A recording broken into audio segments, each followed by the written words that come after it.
사랑의 하나님 아버지, 이번 한 주간도 주님의 은혜 가운데 주님의 도우심으로 여기까지 지금까지 인도해 주심을 감사합니다. 우리의 찬양과 같이 주님 없이 살 수 없습니다. 우리를 예수 그리스도의 구속에 놀라운 피로 깨끗게 도와주시고 주님의 사랑에 흘리신 그 보혈의 능력으로 오늘도 위로받고 새 소망으로 살아가기를 원합니다. 주님의 몸된 교회를 허락해 주시고 교회에서 하나님의 말씀을 듣고 주의 사랑을 선포하며 주님 사랑 가운데 거할 수 있도록 은혜를 더해 주셔서 감사합니다. 주일 예배와 수요 기도회와 또 매일 새벽같이 주님 저에게 일용할 양식의 만나를 내려주셔서 감사합니다. 우리가 이 광야 같은 인생을 살아가면서 하나님의 베풀어 주신 그 매일매일의 은혜를 늘 기억하며 말씀의 만나를 날마다 먹으며 새 힘을 얻게 해주셔서 감사합니다. 이번 주말 또 주일을 준비하는 나날들이 거룩하게 도와주시고 우리가 날마다 주님 앞에 우리 자신을 온전히 내어놓고 우리의 삶을 주님 앞에 회개할 때 우리를 거룩한 몸으로 깨끗한 몸으로 주님이 사용하시기에 필요한 존재로 만들어 주실 줄로 믿습니다. 주님 힘이 되어 주시고 능력이 되어 주심을 감사합니다. 저희들이 지난 한 주간도 기도하며 주님 앞에 엎드려 싸우니 기도도 응답해 주심을 감사합니다. 응답해 주실 줄 믿고 다시 주님께 간구합니다. 저희의 기도를 들어 응답하여 주옵소서. 오늘도 하나님의 말씀을 묵상합니다. 저희들의 삶이 말씀 안에서 잘 정리되는 그리고 우리의 삶이 힘있게 걸어나가는 복된 하루의 삶이 될 수 있도록 축복하여 주옵소서. 예수님의 이름으로 기도하옵나이다. 아멘. 여호수아 7장 10절 말씀부터 15절까지 말씀입니다.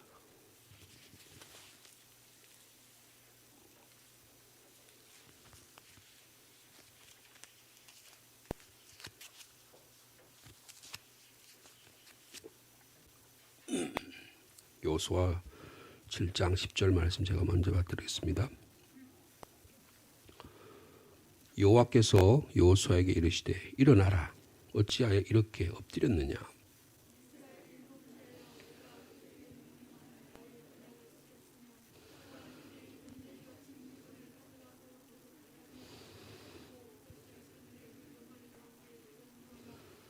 그러므로 이스라엘 자손들이 그들의 원수 앞에 능히 맞서지 못하고 그 앞에서 돌아섰나니 이는 그들도 온전히 바친 것이 됨이라. 그 온전히 바친 물건을 너희 중에서 멸하지 아니하면 내가 다시는 너희와 함께 있지 아니하리라.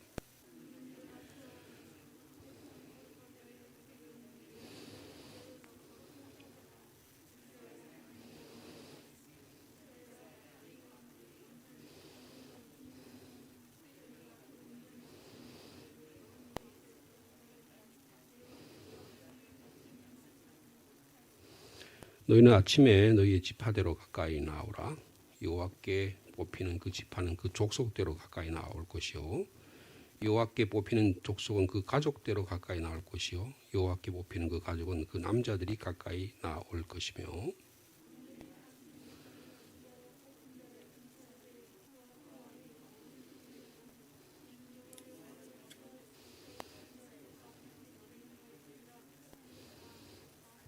아멘. 지금 아이성 공격이 실패로 돌아가게 되었습니다. 그 원인이 아간이라고 하는 유다 지파의 족속이 하나님께 온전히 다 바쳐야 될 소유물을 자기가 취해서 감추어 두었기 때문인 것입니다. 그것도 모르고 여호수아는 정탐 명령을 내렸고 그리고 부하들의 정탐꾼들과 참모들의 말을 듣고 한 3,000명만 올라가면 저 작은 성 금방 멸해버릴 수 있습니다. 이렇게 하나님의 목소리, 하나님의 명령을 따르지 않고 사람의 말을 듣기 시작했습니다. 큰 일을 치르고 나서 작은 일 정도는 우리 인간의 뜻대로 해도 되겠지. 그런 교만함이 방심이 있었으리라고 생각합니다. 그 일로 인해서 36명이 죽임을 당하고 백성들의 마음이 좌절해서 낙담해서 전의를 상실해버린 그런 모습 앞에서 여호수아가 하나님 앞에 기도하는 모습을 어저께 저희들이 살펴봤습니다. 어찌해서 하나님 이 요단강을 건너게 하셔서 저희를 이렇게 마음을 상실하게 하십니까? 도대체 주님의 뜻이 무엇입니까? 이렇게 어떻게 하시려고 하십니까? 간절하게 주님 앞에 엎드려서 기도하는 모습입니다. 그러면 하나님께서 위로도 해주시고 격려도 해주실 만한데 오히려 하나님께서 스탠드업! 일어나! 이렇게 이야기하신 거예요. 오늘 본문에 보면 일어나라! 어찌하여 여기 엎드려 있느냐 이렇게 이야기하고 있습니다. 여기 소녀야 일어나라! 달리다 쿰 그랬잖아요. 이게 쿰이란 말을 썼어요. 히브리어로 쿰이란 말. 일어나! 이런 명령형으로 쓰고 있는데요. 뭐 가지고 엎드려 가지고 뭐 전의를 상실해 가지고 이런 짓을 하고 있는 거야. 일어나라니까. 이렇게 격려도 되고 위로도 되고 또 강한 그런 하나님의 말씀이 여기에 등장하고 있습니다. 이게 다 무슨 말이냐면 태도를 변화시키라 그런 뜻이에요. 태도를 변화시키라. 우리가 어디에 빠지게 되면 우울증에 빠지고 어떤 상태에 빠지고 어떤 자기 상처에 빠지고 어떤 거기 다 깊이 빠져버리게 되면 헤어나지를 못하는 거예요. 헤어나지를 못하는 거예요. 근데 하나님은 우리가 올바른 삶을 살고 올바른 행동을 하기 위해서 해야 될 가장 중요한 게 뭐냐? 우리의 애티튜드, 우리의 태도의 변화가 있어야 된다는 거예요. 하나님께서는 일이 성공하느냐 실패하느냐보다 더 중요한 것은 우리의 삶의 태도가 어떻게 변화되어야 되냐는 것이 중요하다라고 하는 것입니다. 일어나라 어찌하여 여기 엎드려 있느냐 그렇게 말씀하고 있는 것입니다. 그러면서 아주 정확하게 그 패배의 원인을 말씀해 주고 있습니다. 우리가요 인생의 어떤 삶을 살아가다 패배했을 때 하나님께서는 우리의 패러다임, 우리의 생각, 우리의 사고방식을 바꿔주시기를 원하신다는 거예요. 이거 대단히 어렵습니다. 사고방식의 변화는 혁명이라고 볼 수 있어요. 우리가 매일매일 우리 하나님의 말씀으로 우리가 자신을 변화시키고 개혁이라고 표현할 수 있고 혁명이라고 말할 수 있는데 이 생각의 패러다임의 전환을 가져오지 않으면 맨날 그 모양 그 꼴이에요. 뭐 집에 큰 집에 사냐 작은 집에 사냐 뭐 집이 올라가느냐 돈을 많이 벌느냐 이거 전혀 관계없어요. 삶의 태도의 변화를 가지지 않으면 방향을 확 바꿔야지 않으면 계속 엎드려 있는 거예요. 여러분 이스라엘 백성이 하나님의 놀라운 은혜로 기적같이 홍해도 건너고 40년 동안 광야 생활했잖아요. 근데 그들이 태도가 하나도 안 변해요. 맨날 원망하는 거예요. 날마다 광야에서 만나를 주시고 매철하게 주시고 이슬을 내려주시고 기적과 같은 일이 날마다 일어나잖아요. 이런 광야에서는 하나님이 날마다 기적을 베풀어 주셨습니다. 그런데 가나안 땅에 딱 들어와서 어떤 일이 났어요. 만나가 딱 그쳤습니다.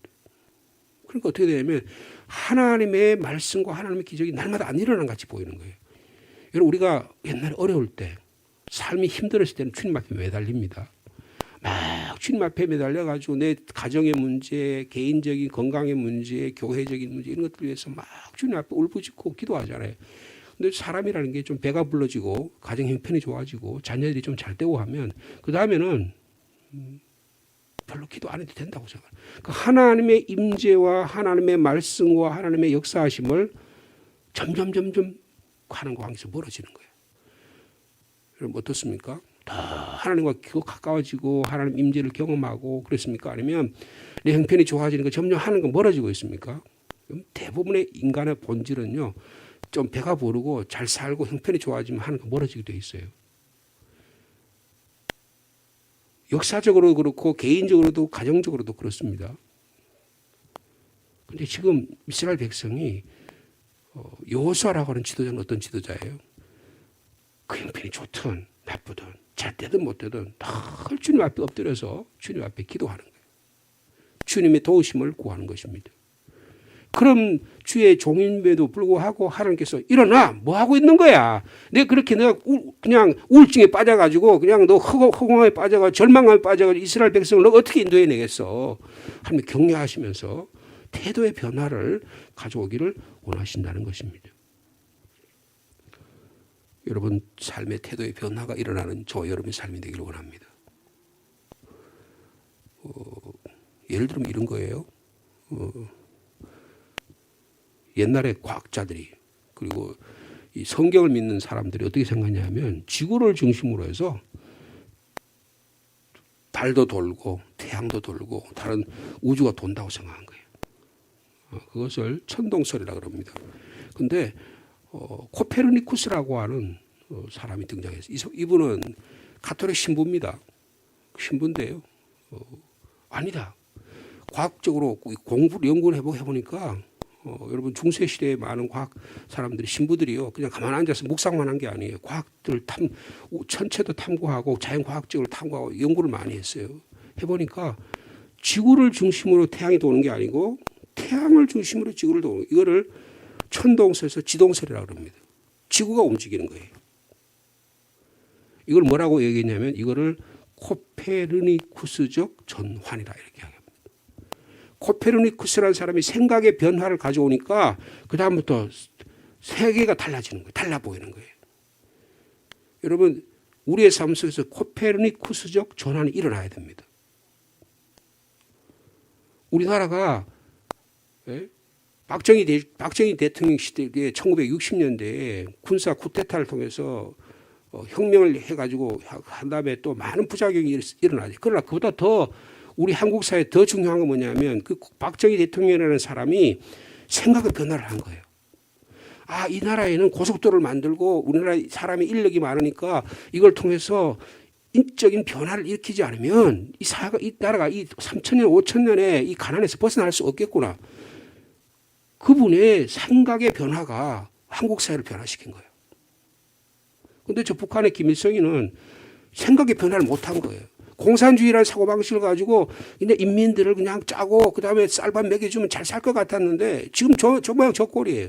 지금 그 손자가 하는데 더 어렵잖아요. 그냥 핵무기나 만들어가지고 깡패 짓이나 하고 남의 그 해킹해가지고 돈이나 벌고 마약 밀수해가지고 그러면서 국민들을 살리겠다는 거예요. 여러분 생각의 변화가 일어나지 않으면 공산주의 멸망하게 되는 거예요. 우리의 삶도 마찬가지입니다. 예수 그리스도로 말미암아 생각의 변화가 일어나는 거예요. 그런데 우리 그리스도인의 삶의 변화는 예수 그리스도에 인해서 죄에서 사망에서 구원받은 것뿐만 아니라 매일매일의 삶 속에서 하나님의 말씀으로 우리의 삶을 변화시키는 생각의 변화가 일어나야 된다. 너희 몸이 변화되고 너희 생각이 변화되어야 하나님의 사람으로 살아갈 수 있다. 그렇게 말씀하고 있습니다. 근데 생각의 변화에서 중요한 건 뭐냐, 매일매일의 삶에 중요한 건 뭐냐면요, 우리의 삶 속에서 잘못된 것을 바꾸는 능력을 갖는 겁니다. 근데 그러려면 뭐가 뭐냐, 내가 뭐가 잘못된 걸 알아야 될 거 아니에요. 그게 뭐가 잘못된 걸 하나님께서 거기 그냥 엎드려가지고 그냥 코나 찔찔 짜고 눈물 흘리고 네가 네 자신이 갇혀가지고 뭐 주여 주여 하고 그냥 눈물이 흘리면 그거 될 것 같아. 안 돼. 생각의 변화를 가지라니까. 그렇게 말씀하시는 거예요. 여러분 생각의 변화가 뭡니까? 11절의 말씀입니다. 이스라엘이 범죄했다. 잘 알아. 네가 아직도 내가 잘못해가지고 그런 것 같아. 네가 잘못해서 그런 게 아니야. 너 백성들이 지금 정신을 못 차서 그런 거야. 생각에 범죄했다니까. 그 범죄의 내용을 이야기합니다. 내가 그들에게 명령한 나의 언약을 어겼다. 가장 중요한 핵심적인 메시지예요. 하나님과의 약속을 어겼다는 것입니다. 하나님께서 이스라엘 백성을 가나안 땅으로 돌려드리기 위해서 하나님과의 약속을 하잖아요. 아브라함 때 약속을 합니다. 모세 때 약속을 해요. 재언약을 하고 계속적으로 약속을 확인시켜 줍니다. 출애굽기 19장에 보면 너는 나의 소유야. 너가 하나님의 말씀대로 살아가면 너가 제사장 나라로 거룩한 백성으로 너를 이 땅에서 하나님의 거룩한 사람으로 만들어 줄 것이야. 가나안 땅에 들어가는 그런 일들을 너에게 허락해 준다라고 약속을 해 주셨어요. 그래서 이스라엘 백성이 하나님 앞에 헌신합니다. 하나님 저희들이 그렇게 살겠으면 결단을 해요. 근데 결단하고 나서 얼마 되지 못해서 그래서 하나님께서 이 결단한 것이 정말 제대로 된 결단인가 아닌가를 확인시켜주기 위해서 율법의 말씀을 주세요. 십계명을 비롯한 말씀을 주세요. 그 다음에 그것도 안 될 것 같으니까 예배 처소를 만들어서 우리의 몸과 인격이 하나님께 말마다 바쳐져도 그 예배 행위까지 만들어줘요. 그래서 그걸 훈련시킵니다. 하루 이틀이 안 되는 게 40년간 훈련시켜요. 40일이면 가나안 땅에 들어갈 수 있는 길을 이스라엘 백성들이 원망하고 불편하니까 길을 바꾸고 또 길을 바꿔서 나중에는 저 제일 먼 길로 돌아가가지고 그 다음에 요단강을 건너가지고 비로소 가나안 땅에 들어가는, 지금 이제 가나안 땅에 초입에 들어와서 지금 오늘도 그런 일이 일어나는 거예요. 하나님의 약속을 또 어깁니다. 여러분, 우리의 삶의 모양을 너무 정확하게 말씀하고 계시잖아요. 내가 그들에게 명한 나의 언약을 어겼다. 그리고 또한 뭐예요? 그 언약의 내용이 뭐예요? 여리고 성은 가나안 땅의 첫 입구야. 이거 나한테 바쳐져야 되는 거야. 하나님께 온전히 바쳐질 때 나머지는 너의 삶 속에서 하나님 축복하는 길을 열어준다. 이렇게 약속해 주셨는데 그걸 못 믿는 거예요. 거기에 욕심이 생긴 거예요. 내가 그들에게 명령한 나의 언약을 어겼으며 또한 그들이 온전히 바친 물건을 가지고, 이 헤렘이라고 하는 말씀을 드렸다 그랬죠. 하나님께 온전히 바쳐드려야 되는데 다 불살라서 다 온전히 번제같이 하나님께 드려야 되는데 돈이 아까운 거예요. 그 물질이 아까운 거예요. 보니까 그거 괜찮아 보이거든. 그걸 뭐라 그랬어요? 온전히 바친 물건을 가져다가 놓으려고 빼앗는 거예요. 그 있는데 그걸 살짝 한 거예요. 그 다음에 그걸 어떻게 해요? 도둑질 했어요. 마치 자기 것인 양 내가 이마에 포켓한 거야. 내 것으로 취한 거야. 그리고 어떻게 해요? 그 다음에 속입니다. 거짓말로 속이는 거예요. 물건을 적당하게 자기 물건을 하나님 것으로 다 태워버려야 될 걸 갖다가 그다가 하나님의 전에 갖다 곳간에 갖다 드려야 될 것 갖다 자기 안에 넣어놓고는 침이 딱 대고 있는 거예요. 그리고 그것을 그들의 물건들 가운데 두었다. 그렇게 말씀하고 있습니다. 여러분, 우리의 삶의 태도가 변화되는 이 아침 되기를 축복합니다. 태도가 변화되려면 죄와 우리의 취약함이 밝혀져야 돼요. 밝혀져야 돼요. 아주 정확하게 말씀하는, 너희들 범죄했다. 하는 말씀을 어겼다. 그리고 물건을 가져다가 도둑질하고 속이고 삼중적인 죄악들을 행하면서 그리고는 그 물건을 슬쩍 마치 너희 물건인 것처럼 거기다 갖다 놨다.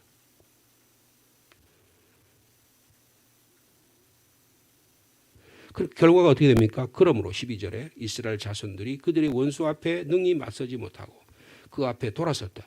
적과 싸우려면 딱 맞서 싸워야 되잖아요. 그죠? 내 뒤를 보여주는 순간에 어떻게 합니까? 패배하는 거잖아요. 여러분, 동물들이 싸우다가 소싸움 하는 거 보셨잖아요. 소싸움 하다가 막 길을 해가지고 막 뿔을 갖다 대고 싸우다가 어떻게 합니까? 전의를 상실하면 어떻게 해요? 순간적으로 뒤를 돌아가지고 도망을 갑니다. 그럼 막 끝난 거예요. 모든 동물들은 그래서 전쟁 싸우다가 자기 앞면을 싸우다가 사자가 얼마나 앞에 전면이 막 갈기에 이렇게 하냐 막 하고 으르렁거리는 소리가 얼마입니까? 근데 뒤로 돌아가는 순간에 사자가 뒤는 형편없어요. 형편없다고요. 뱀이 말이에요. 막 이를 드러내고 막 하고 그렇게 가다가 뒤를 동안해서 뱀 꼬리가 쓰러하고 도망가는 거예요. 전의를 상실한 겁니다. 보세요. 원수 앞에서 당당히 맞서야 되는데 어떻게 그 앞에서 돌아섰다 그랬어요. 그들의 등을 돌렸다 그런 뜻입니다. 예.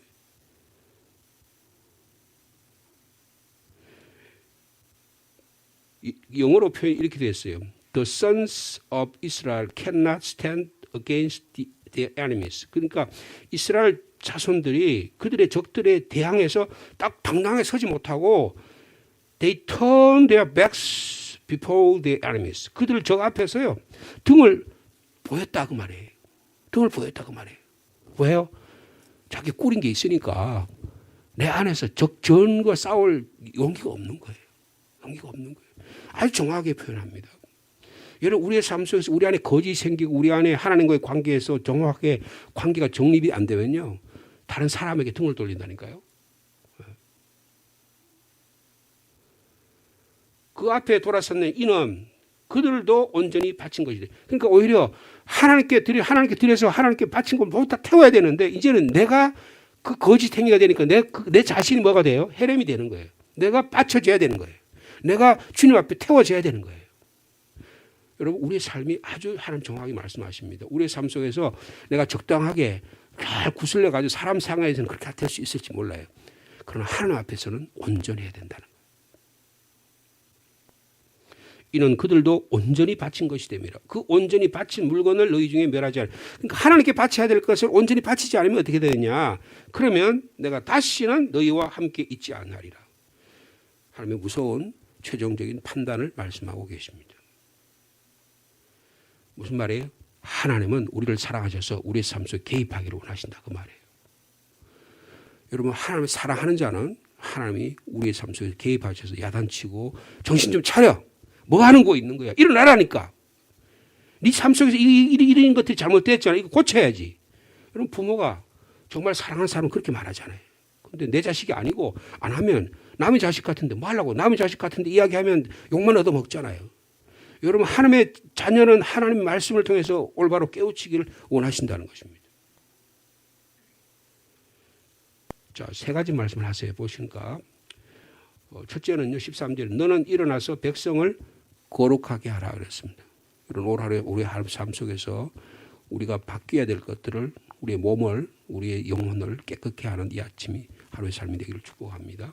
그래서 주님의 날을 잘 준비하는 하루하루의 삶이 되기를 축복합니다. 너는 일어나서 앞에서 일어나라. 너 생각이 태도를 좀 변해. 그 다음에 어떻게? 생각이 태도가 변해서 내가 뭐가 잘못된 걸 알게 되면 어떻게 해요?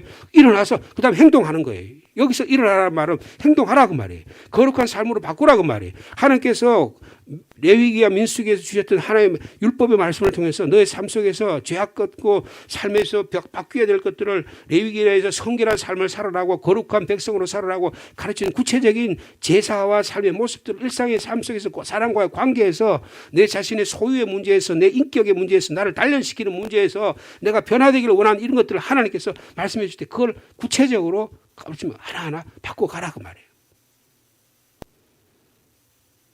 매일매일의 삶 속에서 오늘 하나님이 주시는 거룩함을 지키는 저와 여러분 복된 저와 여러분 되기를 바랍니다. 그렇죠?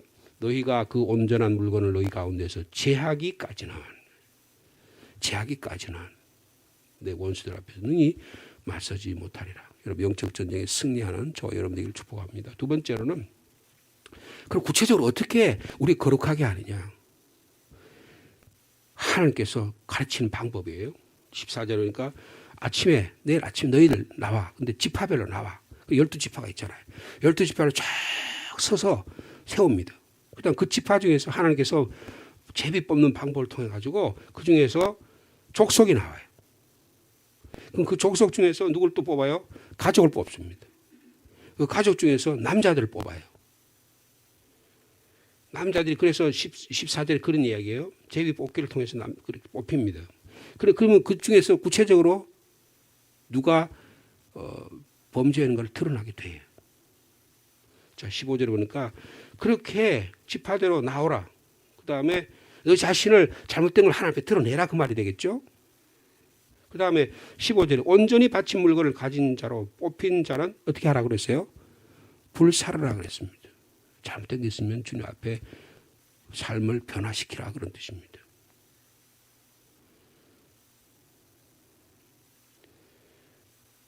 그 이유가 뭡니까? 그의 모든 소유를 그렇게 하라. 이는 여호와의 언약을 어기고 다시 한번 말씀합니다.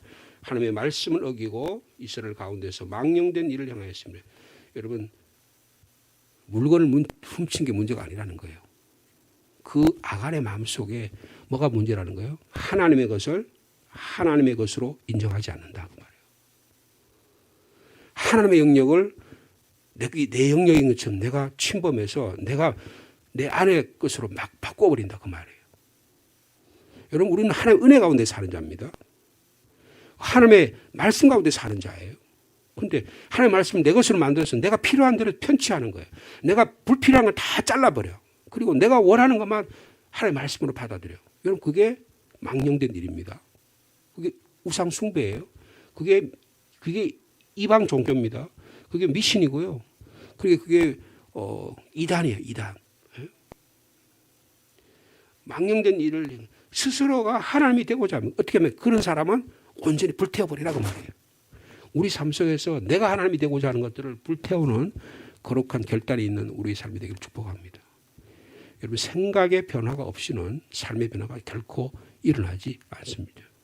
오늘 주님께서 말씀해 주신 구체적인 말씀 앞에서 우리의 삶을 한번 하나하나 살펴보고 우리의 삶에서 거룩한 삶으로 변화되는 복된 저와 여러분 되기를 축복합니다. 걸어가신 주님 앞에 우리 자신을 세우면, 말씀 앞에 우리 자신을 세우면 우리가 얼마나 우리의 삶의 태도를 변화시켜야 될지 오늘도 깨닫게 해 주시니 감사합니다.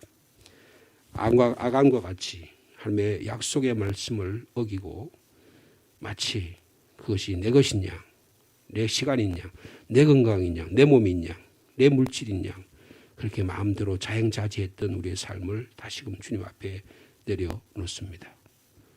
하나님 언약을 어기고 하나님의 온전히 바친 물건을 내 것인 양 취하고 도둑질하고 속이면서도 버젓하게 신앙생활 잘하는 것인 양, 하나님이 나에게 벌 안 주니까 살아가겠지, 이렇게 살아가는 우리의 삶의 모습을 주님께서 아십니다. 너희는 일어나서 너희를 거룩하게 하라. 너희 삶 속에서 하나하나 순서대로 정해놓고 무엇이 잘못된지를 구별하라. 그 잘못된 것은 뽑아서 불태우라. 주님 구체적으로 우리에게 말씀하고 계십니다. 이 말씀 앞에 순종하는 저희들을 되게 하여 주옵소서. 하나님의 말씀을 순종할 때 하나님은 여리고성뿐 아니라 아이성도 우리의 손에 붙여 주실 줄로 믿습니다. 우리 가운데 우리가 적과 영적 전쟁을 하는데 실패하는 이유가 뭔지 이 아침 잘 살펴보게 도와주시고 담대하고 지혜 없고 슬기로운 저희들 될 수 있도록 주께서 축복하여 주옵소서. 하나님 우리를 사랑하셔서 하나님의 거룩한 제사장 나라로, 거룩한 백성으로, 하나님의 소유된 자로 만들어주시기 위해서 이렇게 말씀하고 계십니다. 일어나라고 말씀하실 때 저에게 새로운 용기를 갖도록 축복하여 주옵소서. 우리 자신 안에 갇혀서 내가 하나님인 양, 내가 패배하는 자인 양 그렇게 살지 않게 도와주시고 하나님의 거룩한 당당한 하나님의 자녀로 살아갈 수 있도록 주께서 축복하여 주옵소서. 지난 한 주간도 함께 하신 주님이 나를 잘 준비하는 나날들이 되게 도와주시고 우리 삶이 성결해서 우리의 몸을 하나님 기뻐하신 온전한 몸으로 드려내는 거룩한 나날들이 되도록, 주님의 날이 되도록 주께서 축복하여 주옵소서. 예수님의 이름으로 기도하옵나이다. 아멘.